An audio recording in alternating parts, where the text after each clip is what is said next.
घर विकत घ्यायचं की भाड्याच्याच घरात राहायचंय असा प्रश्न तुम्हालाही पडलाय का? किंवा मग सध्या लगेच घ्यायचं की दिवाळीपर्यंत वाट बघायची या कन्फ्युजनमध्ये आहात? तर हा व्हिडिओ तुम्ही पूर्ण बघा. या व्हिडिओमध्ये मी काही नामांकित संस्थांचे अहवाल ठेवणार आहे आणि आकडेवारी सुद्धा. त्यामुळे आत्ताच घर घ्यायचं की भाड्याच्या घरात राहायचं असा निर्णय घ्यायला तुम्हाला सोपं होईल. चला तर सुरुवात करूया या एक्सक्लुझिव्ह रिपोर्टला.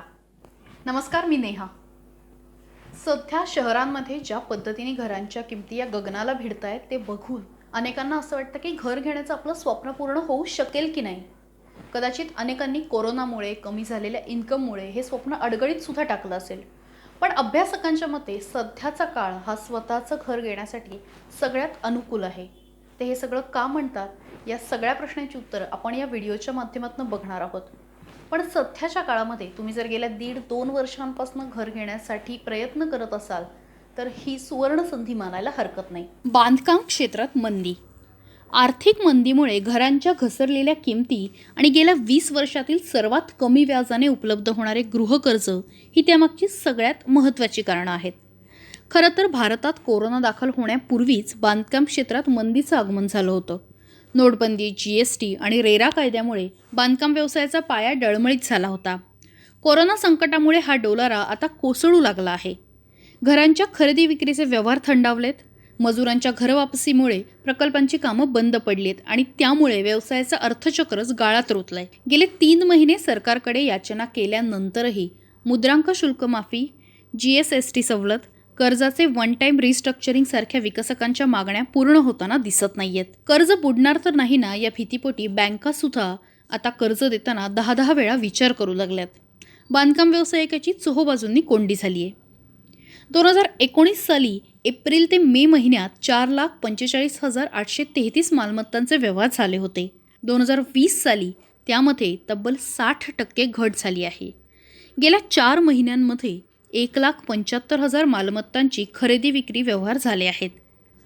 मुंबई महानगर क्षेत्रात नव्या घराच्या खरेदीचे जेवढे खरेदी विक्री व्यवहार होतात त्याच्या 35 ते 40% व्यवहार हे पुनर्खरेदीचे होत असतात. परंतु आता त्या खरेदीलाही ग्रहण लागलंय. रिसेलच्या घरांची मागणीही घटली.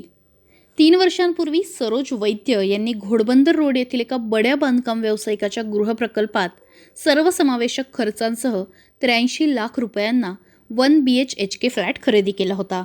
महिन्याकाठी त्यांना 18,000 रुपये भाडंही मिळतंय. आता कोरोनामुळे अडचणीत आलेला व्यवहार सावरण्यासाठी त्यांना हे घर विकायचंय. मात्र विकसकच या भागातली नवी घरं सर्वसमावेशक किमतीसह 65 ते 68 लाखाला विकत आहे. त्यामुळे वैद्य यांच्या घराच्या रिसेलसाठी 65 लाखांची बोली लावण्यासही कोणी तयार नाही. मालमत्तेतल्या गुंतवणुकीतून केवळ वैद्यच नाही तर अनेक जणांना या प्रकारचं मोठं नुकसान सोसावं लागत असण्याची चिन्ह आहेत. बांधकाम क्षेत्रातल्या सध्याच्या स्थितीवर नजर टाकली तर तुम्हाला घर विकत घ्यायचं की भाड्याच्या घरात राहायचं याचा निर्णय घेणं सोपं होईल. मुंबई महानगर क्षेत्रात बांधकाम पूर्ण झालेली आणि ग्राहकांच्या प्रतीक्षेत असलेली अशी 1,50,000 घरं तयार आहेत.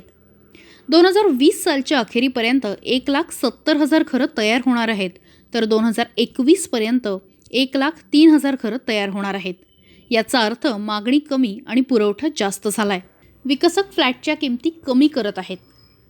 जास्त हाव करू नका, कमी किमतीत घर विका आणि स्वतःची कोंडी फोडा असा सल्ला सर्वप्रथम केंद्रीय मंत्री नितीन गडकरी यांनी विकसकांना दिला होता.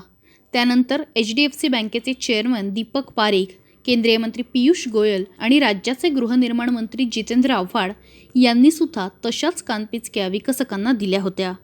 त्यावर आता किमती कमी करणं शक्य नाही असा पवित्रा घेणारे विकसक प्रत्यक्ष व्यवहार करताना मात्र घसघशीत सवलती देताना दिसत आहेत.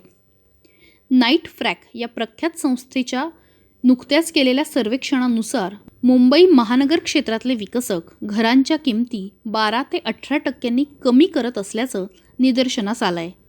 अधिकृत किमती सांगताना 3% घट झाल्याचं सांगितलं जातंय.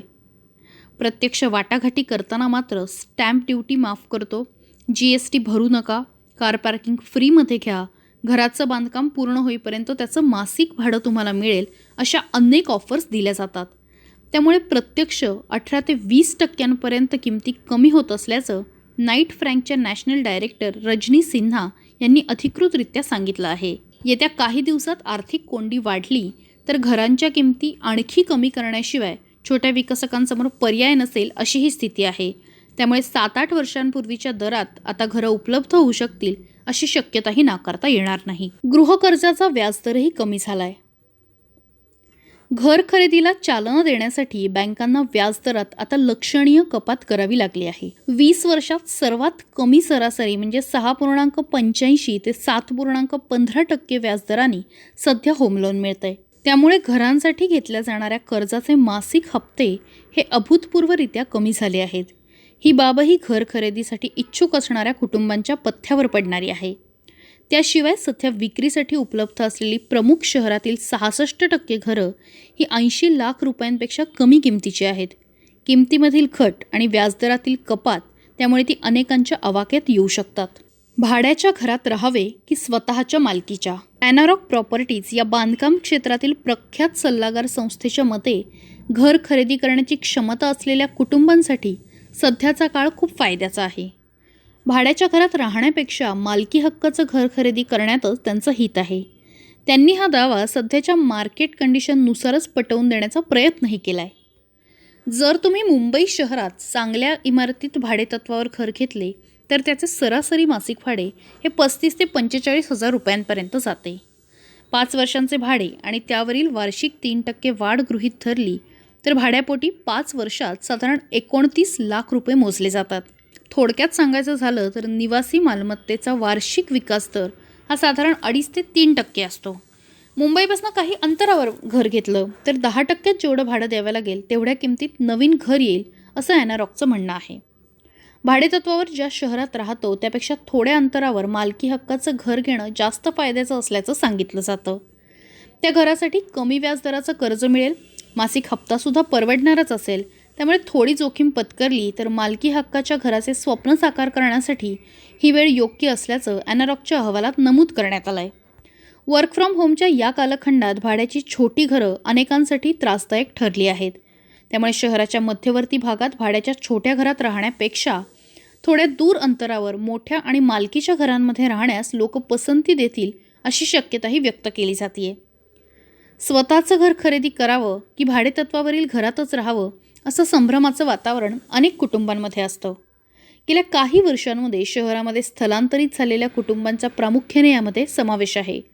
पण सध्याच्या परिस्थितीत केलेली घरांची खरेदी ही भविष्यात निश्चितच फायदेशीर ठरू शकते असं मत ॲनारॉक प्रॉपर्टी कन्सल्टंटचे अध्यक्ष संतोष कुमार यांनी व्यक्त केलं आहे. कोरोनाच्या काळामध्ये अनेकांनी भाडेतत्वावर राहणाऱ्या घराचे धोकेसुद्धा ओळखलेले आहेत. त्यामुळे मालकीचा घर घेण्याकडे आता पुढच्या काही दिवसामध्ये कलसुद्धा वाढताना दिसू शकतो.